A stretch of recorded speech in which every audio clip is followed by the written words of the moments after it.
Welcome to the Speed Option Podcast, hosted by me, Eric D. Williams. I've covered the NFL for over a decade, including stops at the Rams, Chargers, and Seahawks. Here, we'll take an inside look at the league through conversations with players, coaches, and front office executives that have been through the grind of an NFL season.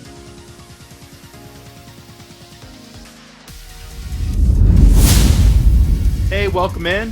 We got our new guest here, Rob Rang with Fox Sports. He's been a draft analyst for over 20 years, one of the best in the business, a guy I really respect in terms of the amount of work that he puts in. And then, this is a Mount Tahoma grad too. We both went to Mount Tahoma. So, of course, Rob is one of the first guys I wanted to have on my new podcast. Rob, thanks for joining us. How you doing? I'm doing well, Eric. It's great to see you, buddy, and thanks for having me on. Yeah, no problem. Hey, I thought we'd start a little bit first just by talking about your journey in terms of getting into this business, and which is unique. Can you talk a little about how you got started into covering the draft and doing what you do? Yeah, I appreciate that. Yeah, it's been 21 years ago now that I was literally working as a dishwasher at Rodeo City Barbecue in college. And I was writing my my thoughts on the NFL draft. It was literally part of a college class that I was taking, was just kind of showing that you could use technology in the classroom, and everybody else was writing English essays or history things or math or whatever, and I was writing my profiles about the NFL draft. And so it kind of created a little bit of a cult following, if you will. But I had enough interest that I thought, I'm going to try to go to the Senior Bowl one year. And so I went to the Senior Bowl, and the team that happened to be coaching the Senior Bowl that year was the Seahawks. Mm-hmm. And, of course, Mike Holmgren, the then head coach of the Seahawks, is a former teacher himself. And so I just kind of thought, I'm never going to have this opportunity again. So I walked right up to him and just said, hey, I introduced myself and said, I'm a teacher. I'm not trying to get into the NFL. I'm not trying to take anybody's jobs. I just love talking ball. And he introduced me to a couple of other folks, and I just started writing about the draft, and it kind of developed its own kind of a following. And I don't know, I've bounced around from lots of different companies, NFL Draft Scout with Frank Cooney, and a lot of those guys kind of opened up some doors for me as well. Yeah. And so here I am, years later, after working with CBS and USA Today and now Fox Sports, as you mentioned. And so mm-hmm. I feel very fortunate, because it is a unique path I took for only playing a couple of years of high school ball and not very well at that. And a couple of years of coaching and not very well at that. But I've always felt like I could identify the traits that help players be successful and write about it a little bit. And so people have given me my opportunities. I've just tried to run with it. And over these years, Rob, you've developed a lot of sourcing within the league with different teams, to the point where I believe the Seahawks actually wanted to hire you at one point as a scout because of what you've done in the business. How important is developing those sources in terms of trying to be accurate in terms of team needs, and then ultimately doing your mock drafts and trying to figure out where to slot guys? Well, it's funny because there's so much kind of cloak and dagger stuff this time of year with the NFL scouts, and so what I've tried to do is talk to as many people as possible for as many different teams as possible, and really try to get a consensus about different players or whatever. What I'm proud to say is that what I've found is often I see the same kind of things that the scouts are seeing. Of course, they have a different perspective, being able to know the medical grades and things like that of players, and really being able to put them up on the whiteboard and see how intelligent they are from a football perspective. But in terms of just evaluating players on tape, I feel like I can kind of hold my own with just about anybody. I mean, I was fortunate enough to be co-hosting a podcast with Scott McCloughan, two-time NFL general manager, and we would debate players, and Scott is as well respected as just about anybody I've ever heard of. And it was fun, because there were times where, there's obviously going to be plenty of times where he was right, but I held my own. And so that was kind of very much a confidence boosting thing there. And then because I try to talk to scouts as if they're just guys, without, kind of the stars in your eyes kind of a thing. And because I don't quote people, I don't burn people, I just try to have conversations and talk ball. And I have no interest in leaving my job as a teacher. full-time teacher at Mount Tahoma Yep. still. And because I think that they respect that they don't feel like I'm trying to one-up them and steal their job. Mm-hmm. And so because of that, I've been very, very fortunate to have not just the area scouts, but a number of general managers and general managers who win Super Bowls that I call friends. And so they are willing to kind of talk to me a little bit and, give me a little bit more of a sense of where I might be right or where I might be wrong on some players. And it certainly can be helpful on, when it comes to writing mock drafts and things of that nature that the NFL draft fans and enthusiasts absolutely love. Yeah, that's awesome information, Rob. And again, that's why I feel like, you should have that respect, because I know that you're plugged in and you're talking to a lot of different people, and that's going to help you write with authority when you're covering the draft. Let's shift gears and talk about this year's draft. What are some strengths and weaknesses of this year's draft as you look at it in total? Well, I think the biggest thing is that it's really, really talented at the quarterback, wide receiver, all along the offensive line. And then off-ball linebacker is really strong, as well as cornerback. So that's obviously a lot of different positions. Running back is okay. I love the top talent like Najee Harris from Alabama, and Javonte Williams from North Carolina. But I think that it kind of filters out pretty quickly. The entire offensive line, it's just remarkable how good that it is for the second year in a row. Same with the wide receiver positions. It's these last 2 years have just been really historic. And I think that that's kind of a testament to the way that offenses at the high school levels have adjusted. And now you're seeing players come into college, and they're already more prepared than a lot of the players were just a couple of years ago. Mm-hmm. And so, again, that to me is where this class really stands out. And I think that the biggest thing is, again, at the quarterback position. That's what everybody wants to talk about.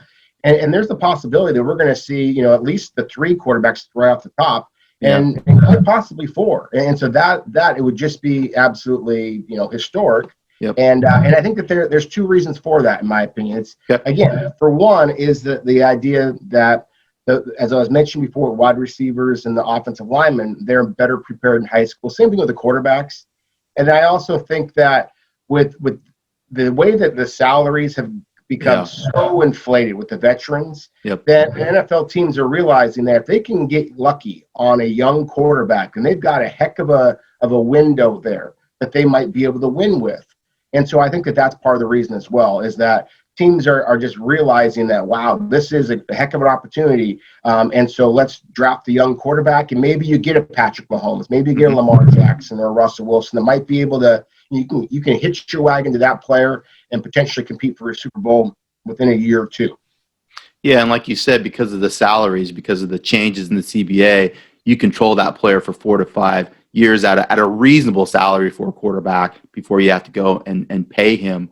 And so I think you're right. That's why teams that if they do need a quarterback, and we've seen it with all the movement, the Niners go up and they're going to pick at 3, they're willing to do that because they can now control that player for 4 to 5 years and get them locked in.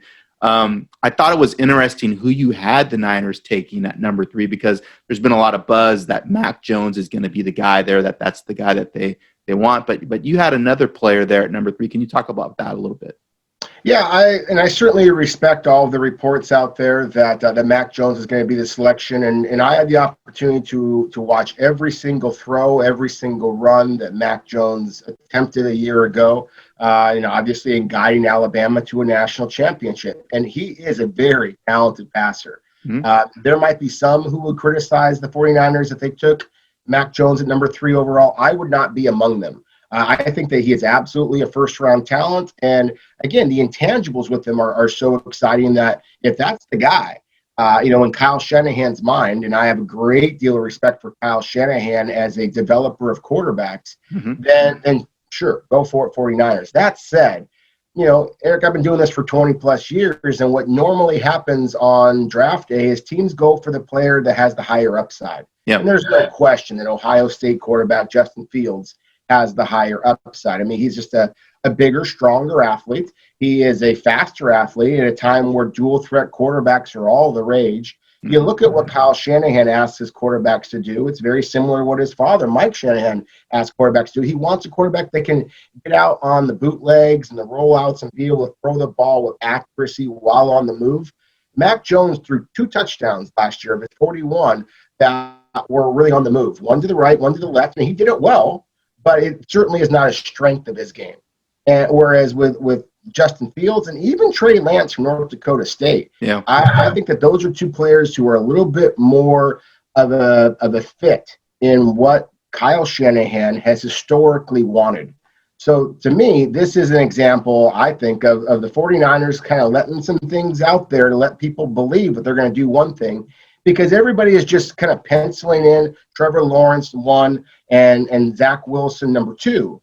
And there's no guarantee that's going to happen. This is the NFL draft, you know? And so I think that the 49ers are doing their due diligence in all these quarterbacks. But I think, again, historically, you go with the player that has the higher upside. You go with the player who has the better schematic fit. In my opinion, that's pretty easy. It's Justin Fields from Ohio State going number 3. And I agree with you, Robin. And if you look at the division in general, the Seattle Seahawks have a guy that can move. Russell Wilson, obviously. Kyler Murray, he runs around. We saw what happened with the Rams. They moved away from a guy that really can't move in Jared Goff and got a guy, Matthew Stafford, that is a better fit for what Sean McVay wants to do. And Sean kind of tipped his hand a little bit in starting John Wofford that last game against the Cardinals because he wanted some of that. He wanted some of that dynamic dual threat ability, that changeup that you get in quarterbacks. So I think it makes a lot of sense because Shanahan runs basically the same offense that McVay runs. And I think they want more of a guy that can get on the edge of the defense as a runner and have that threat at quarterback. And so if you're looking at all those things, I don't know if Mac Jones really makes sense for the Niners at 3. No, I agree with you. I think that he's a good player. I just think that he's a guy who's at his best in the pocket. And with the way the game is changing, with all of the talented pass rushers that are in the NFC West division, to me, it makes a little bit more sense. And again, just complement the talent that San Francisco already has in the field. They have an absolutely terrific running game, and they have a dynamite tight end in George Kittle. So why not force those linebackers and safeties that are creeping up, force them to also, have to adjust to the quarterback. And so to me, that's what makes sense there. And then, you mentioned, of course, the Rams' big move in getting Matthew Stafford. I just think that the big arm that he presents just makes that offense completely different. And so I think that it's definitely a roll of the dice when you're going with an older quarterback. But at the same time, you are going with a quarterback who, at least in my opinion, has just a far superior athletic skill set. And so, again, it kind of goes back to the same conversation we were just having a moment ago with the San Francisco 49ers. Going with the guy who's just a little bit more gifted and more likely to be able to take them to the promised land. Well, thanks for shifting gears for me there, Rob. Let's focus a little bit on the Rams and what's going on with them. But I want to kind of look back. I mean, Jared Goff, they took him number 1 overall. There was some debate, obviously, between Goff and Wentz and who was a better fit when the Rams were selecting. They take Goff, and Goff struggled early on, but then eventually got them to a Super Bowl. They doubled down and paid him a lot of money and then ultimately move on a few years later and trade him to the Lions. When you go back and look at that draft with Goff and Wentz, what are your thoughts now based on what's happened with both those guys being, moving on to different teams? Well, I just think that you're talking about 2 quarterbacks who are talented, but at the same time, obviously, in the case of Carson Wentz, he struggled with durability and the fact that, his crowning moment was kind of stolen away from him from Nick Foles, know, and so it was easy for a city like Philadelphia who loves a winner and is quick to criticize somebody who is struggling, and Carson Wentz certainly has. That he just kind of lost whatever momentum he had, and so I'm really curious to see if Carson Wentz is able to revive his career in Indianapolis. I think that is a team that is built well to suit his strengths. I think that with Jared Goff, it's not so much that I believe that anybody missed on him. I think that he is still the reasonably athletic, reasonably strong arm, but just isn't special in either of those ways. To me, what has made him special is when he can set his feet. He does have good accuracy. And I think that he is a pretty quick mental processor of defenses and things like that. But there were times I thought that the Rams' struggles of protecting him, I thought that he started to kind of see ghosts a little bit. And that once he started moving his feet, then his accuracy does plummet.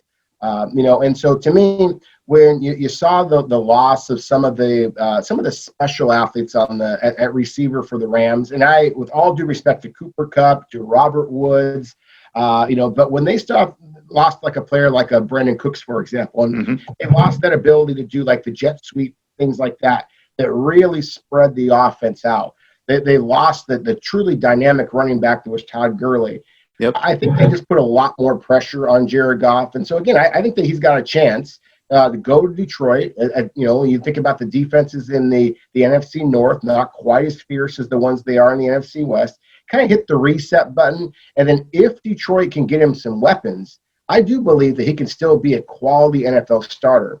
It's just that when you're selected number 1 overall, the expectations are so sky high. Yeah. I don't know that Jared Goff was ever a special quarterback. I think he's a little bit more of a quality system quarterback that can get you some wins, but I don't know that the Rams went to the Super Bowl based on Jared Goff. I think that he was just part of that process.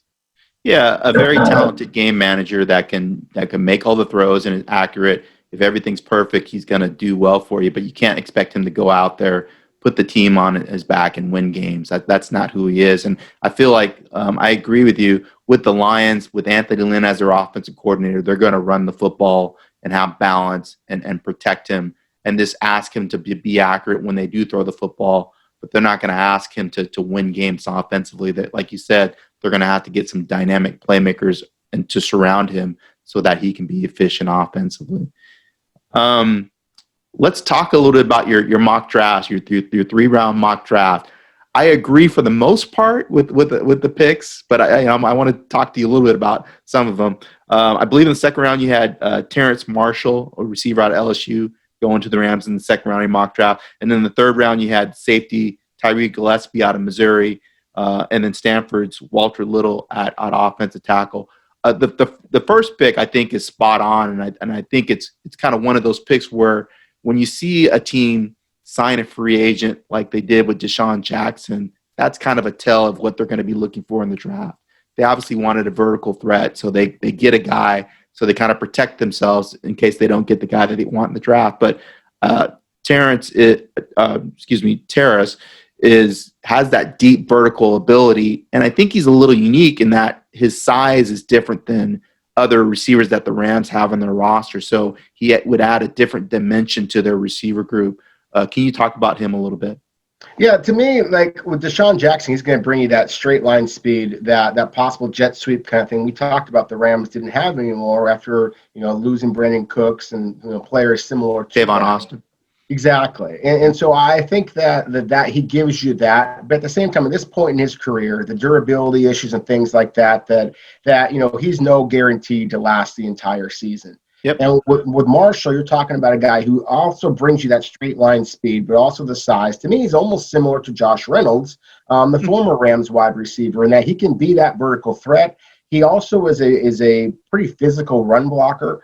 And I think that, you see what the Rams have now in the young running back Cam Akers, who I believe is going to be an absolute star in this league. Yeah, and so I think that you're going to see the team really try to, kind of build around that a little bit more. Uh-huh. I think that's going to help with the play action passing that's been one of Matthew Stafford's strengths in the past as well.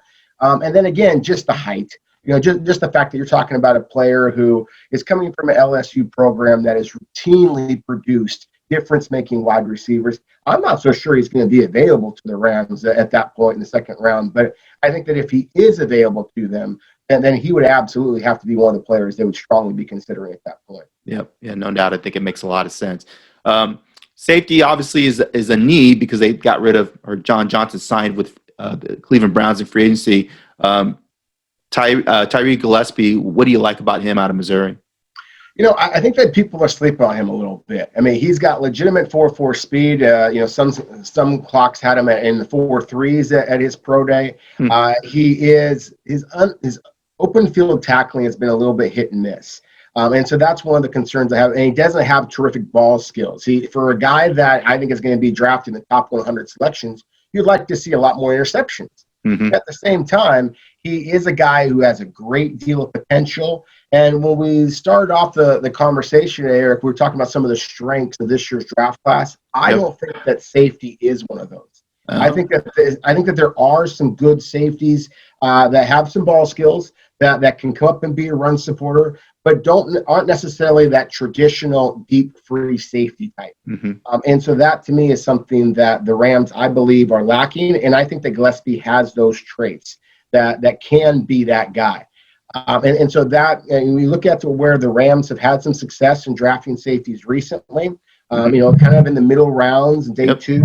And so I think that's kind of around their wheelhouse. And again, I think that this is a guy that does have that speed to be able to play that true center field, be able to take advantage of the playmakers the Rams boast at the cornerback position. I think if you have a guy who truly can cover both sides of the field, then that is going to give them an awful lot of flexibility. So I know there's a lot of safeties out there that have better statistics.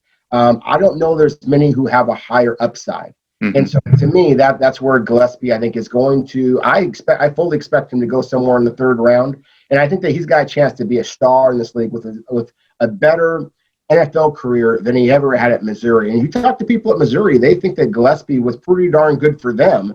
He Mm-hmm. just didn't have, again, the flashy statistics to get all the national pundits kind of talking. So size, speed guy with potential, big upside, and because of the lack of talented safeties, you think it makes sense to get a guy like this in the third round. I guess I would say from just covering the Rams, I think they're pretty good at safety, even though they lost John Johnson. They like Jordan Fuller, the guy out of Ohio State who played well for them, was injured a little bit. Same with Taylor Rapp, who obviously you're familiar with, that played at University of Washington, real cerebral player that is more of an in-the-box guy. I think Fuller would be a guy that could play single high safety for them, but they do run a lot of two safeties back there. So those guys are a little bit interchangeable. And then they have pretty good depth with Terrell Burgess, who they got out of Utah, but again, was injured. Nick Scott, who's a pretty good special team player for them. And even Jake Gervais, at times, saw a little bit of time, was mostly on the practice squad. So I think they have good depth there, but I think you make a good point. If this guy is special and they believe that they can pair him with somebody like Jordan Fuller and be dynamic back there at the third round, I mean, you're really trying to get the best available player. So if he's available and they think he can help them, also because they play a lot of 5 DBs too. So that guy almost ends up being a starter if you're playing a third safety. So that makes sense. No, and that would be one of the things is that when I think of the Rams safeties at this point, I am intrigued by Fuller especially. I mean, what he has shown in the past, at Ohio State for a program that, again, kind of like we were talking about before with LSU wide receivers, defensive backs from Ohio State usually come into the NFL and have a great deal of success. Yep. So to me, he could be that guy. And so if the Rams believe in him, it's just that when you struggle with durability, then that's a little bit of a roll of the dice. And then with Taylor Rapp, he is instinctive. I think that he is one of the truly best open field tacklers, kind of the opposite of what I was mentioning before, with Gillespie. I think that combination could be a pretty special one. And so that's where I was kind of thinking in that realm. But again, the depth of the Rams, that's where someone who, is watching them closer, like yourself, you're going to have a better feel for that. So I think that if the Rams are as high on their young safeties, and that would make a lot of sense because, again, this is a draft class that's pretty unique. There is some really good football players that some of the other folks nationally aren't talking enough about. Well, I mean, I was going to get to your diamonds in the rough, but why don't you talk about it? I know that's kind of something you do every year. Who are 3 or 4 guys that maybe people nationally aren't talking about that you like that could be there in day 3? Well, you start looking at the day 3 guys, and that's like asking me to pick out some of my favorite students. I mean, you have to kind of break it down a little bit. So, I think that everybody's going to focus on the quarterbacks, and so of course Trey Lance, as we talked about before, North Dakota State, he's going to be one. There's a running back at Iowa State, Nwangwu. Is his last name, and I'm spaced on his first name for a moment here, but he reminds me a little bit of another player from the NFC West in Seattle's Chris Carson, who was, of course, a 7th-round pick and wound up becoming a star. And this Nwangwu he's 6 foot, he's 210 pounds, he ran a 4.3. He just has been, unfortunately for him, has been playing behind a future NFL draft pick in Breece Hall, the running back for Iowa State now, who is going to be a star in the league. David Montgomery, who is now with the Chicago Bears. And Nwangwu, every time that he had his opportunity, you would see flashes of it. I mean, just a different size and speed element there. But he has struggled a little bit with durability. He hasn't had quite as many opportunities. So those are two of the guys that immediately jump out to me. And then to me, and this is one of the things that I would talk about with the Rams, I know I had them project the Walker Little, the left tackle, Stanford. That's a position that has a lot of these diamond in the rough candidates. I mean, there's so many players out there, but Dylan Raduns from North Dakota State is one that I'm really, really high on. Jim Nagy, a former Seahawks scout, he's been scout with just about every club in the NFL at one point or another, the Patriots and Washington. But now, of course, the Senior Bowl senior executive, or executive.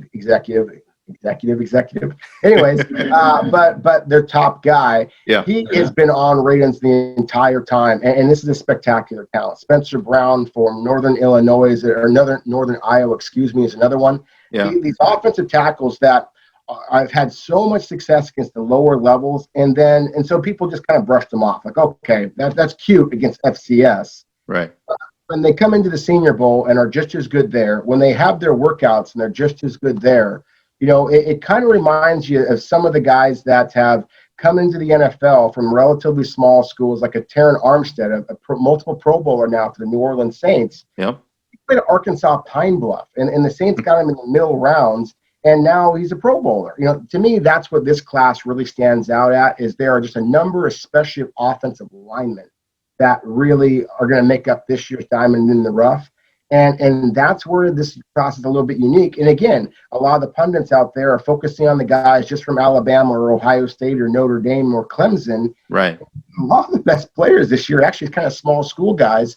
And it's really difficult for scouts to evaluate them this year because, of course, there was the Senior Bowl, but the longest running all-star game in college football, the East-West Shrine Bowl, there was none. There was obviously no combine.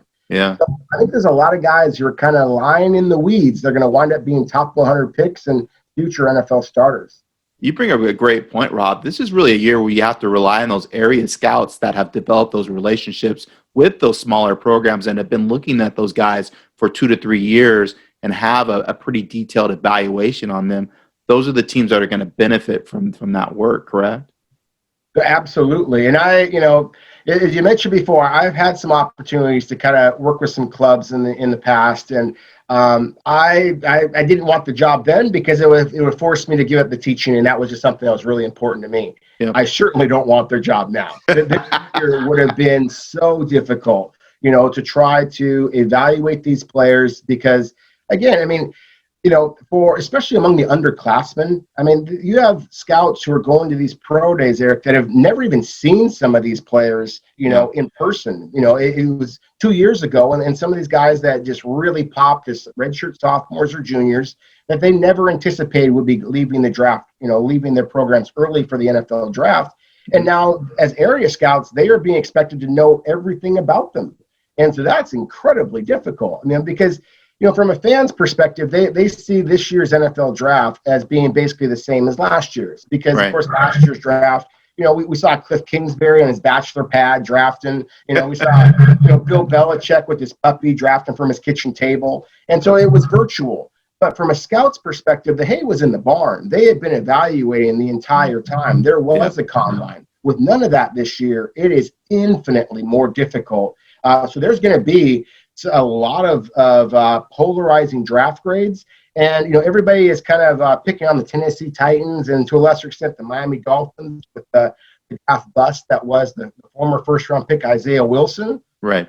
I'm talking to GMs, and they are terrified of this class because they think that there's going to be some guys who get drafted really early, maybe not first round, but early, that are going to wind up, they bring them into the building, they're going to be 2 inches shorter or 20 pounds heavier, or not have nearly the football intelligence that they thought they had. And so that's going to be a lot of area scouts, I think, are very much biting their fingernails, worried about whether or not they're going to be able to keep their job past the 2021 NFL draft. Yeah, some nervous scouts for sure going into this one. That's an interesting thing to keep an eye on when you evaluate this draft class in the following years because of everything that you had to deal with COVID. Couple more questions for you, Rob. The Rams have a new offensive line coach out of Stanford, Kevin Carberry. You have them taking Walker in your mock draft in the 3rd round. And then I thought another guy that made some sense is Drew Dahlman, because they're obviously looking for a center. Austin Blythe signed with the Kansas City Chiefs. They have a guy in their roster that has played some games that they like, and Brian Allen, but he's coming off of knee surgery. Didn't play at all really last year because of that surgery that he's still trying to recover from. They also have a guy behind him who I'm blanking on, but the University of Washington, is it Connor? Coleman Shelton, I believe. Coleman Shelton, yeah, Coleman Shelton that can play center as well. They have Austin Corbett, who's played some center in his past, and then I like Tremaine Ankrum as a guy that's playing tackle for them, but has the versatility to really move all across the lines. Pretty smart player, could potentially play center if they wanted to move him, kind of like what the Seahawks did with Justin Britt, and moved him inside. Can you talk a little about kind of the importance of having that familiarity as a guy that coached at Stanford and knowing those guys and knowing how well they could fit? I think it's a huge advantage. As we were just talking about, this is an unprecedented year, and just how complex it's going to be for scouts. So when you are bringing in some college coaches who have that familiarity, obviously with Stanford, but all throughout the Pac-12 and all throughout every other game that Stanford played over the last couple of years, then the Rams are suddenly going to have that in their back pocket. So, yeah, I think that is kind of connecting some dots. I would not be surprised at all to see the Rams go with some of the Stanford products or, again, other players that Stanford played here recently. Mm-hmm. Drew Dahlman, the center, I think would be a terrific fit. I mean, at least to what the Rams have looked to do in the past, because his quickness, I mean, he leaps off the snap.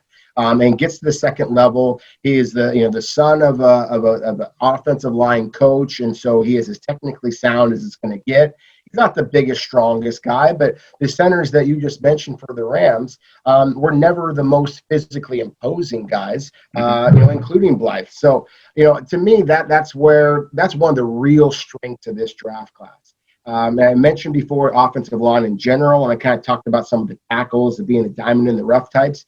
There's 6 or 7 centers in this class who I think are future NFL starters. And I think that you're going to see at least probably 3, maybe 4 of them go in the top 100 picks. Wow. That's pretty unusual. And so I do think that you're going to see a number of guys go. And Dahlman is one of the ones that is, again, kind of considered the most pro-ready. And so I think that he would make some sense for the Rams. And then you mentioned Ankrum before. With his squarish kind of frame, I could absolutely see him sliding inside. So to me, it's one of those positions I think could be a huge concern for the Rams, and they absolutely use one of those first 3 picks there, expecting that player to be drafted to come in and start immediately. But at the same time, again, it all kind of depends on what the Rams feel about the talent that they already have in the fold. Because if they're really relying on Brian Allen, for example, or Coleman Shelton, then that might be the answers already on your roster. But again, this center class is really, really good. My favorite player is Landon Dickerson from Alabama, who's 6'5", 330 pounds, and is just a butt kicker. I mean, he is a dominant talent. He just has struggled with durability over his career. I mean, to the point where it's scary. And then you have a player like Creed Humphrey from Oklahoma, who in 3 seasons at Oklahoma never gave up a single sack. So obviously teams are going to be really intrigued by that. Quinn Miners, the kid from Wisconsin Whitewater, another guy I should have mentioned before about the diamond in the rough types, and a Senior Bowl guy who really starred there and has the personality that people love and all that kind of stuff. I mean, those are 3 guys that are going to come off the board, I think, in quick succession. And then I would be remiss if I didn't mention Josh Myers, the biggest 6'5", 320 pounds that played for Ohio State. I think all 4 of those guys, and then possibility of Drew Dahlman as well, maybe 5 guys wind up going by the end of the 3rd round. And again, that it's happened before. We had a couple of years back where we had 3 centers get drafted in the 1st round, but it is very rare. And so to me, that is one of the real strengths of this draft class, and why I think the Rams are feeling fairly comfortable that they're going to be able to build their positions of concern, despite the fact that obviously they don't have the 1st round selection this year. One last thought on the center position. I agree. I think they can find a center that can be kind of the long-term answer, but I think it's also a little bit of a risk because you're bringing in a new quarterback that's learning a new offense, and usually you're going to rely on that center quarterback communication, and hopefully your center already knows the offense, can help that quarterback out a little bit. if you're going to bring in a rookie center with a veteran quarterback that doesn't know the offense, it seems like a lot of a steep learning curve for both of them for a team that really is expected to go to the Super Bowl. Super Bowl is going to be in SoFi next year. They're lining this up thinking that they have a chance to perhaps play in that Super Bowl. So it seems like a pretty risky proposition with Blythe moving to Kansas City. Yeah, that's a really good point, and all the more reason why Dahlman, would make some sense, having that understanding of the offense. I think back to what Matthew Stafford had in Detroit. They were one of the teams that drafted a center in that year. I mentioned before that you saw 3 centers go in the first round. They had Frank Ragnow, who was the center and guard at Arkansas, but that was a first-round selection. So Matthew Stafford, for all of his arm strength and his toughness and all the things that you love about him, he's not the most fleet of foot. And so he's used to having a pretty big, stout center. And so that is something I think that the Rams very much are going to have to prioritize. And again, it's just, it remains to be seen how much they like the talent that they already have. But I promise you that they have to like the talent that's in this draft class, because it is a pretty special year at center. Cool. Well, Rob, thank you very much for joining us. The information is awesome, as usual. Can you tell our listeners and people viewing on YouTube where they can find your stuff and where they can hit you up on Twitter? Yeah, just on Twitter, it's easy, just at Rob Rang, so ROBRANG. And then I'm proud to be working with FoxSports.com this year, and so kind of producing their mock drafts and top 100 big boards and things like that. Diamonds in the Rough article should be dropping here in another week or so. And then right above my shoulder here, the Lindy's NFL Draft magazine. Again, proud to work with those guys again for, I think it's been 12 years now. Writing scouting reports for them. So if you want the actual written guide, then Lindy's is the one to go. If you want virtual, then FoxSports.com or the Twitter handle at Rob Rang will be places to go as well. Folks, go check them out at Fox Sports. It's definitely worth your time. And the Lindy's guide is a must-have if you're following the draft every year. Rob, I appreciate it. Next time I'm in T-Town, I got the first one when we meet at our local watering hole. Perhaps Spuds, perhaps somewhere close to the Mount Tahoma. Thanks again for joining me, and I look forward to talking to you soon. Looking forward to it, Eric, as always. Take care, man.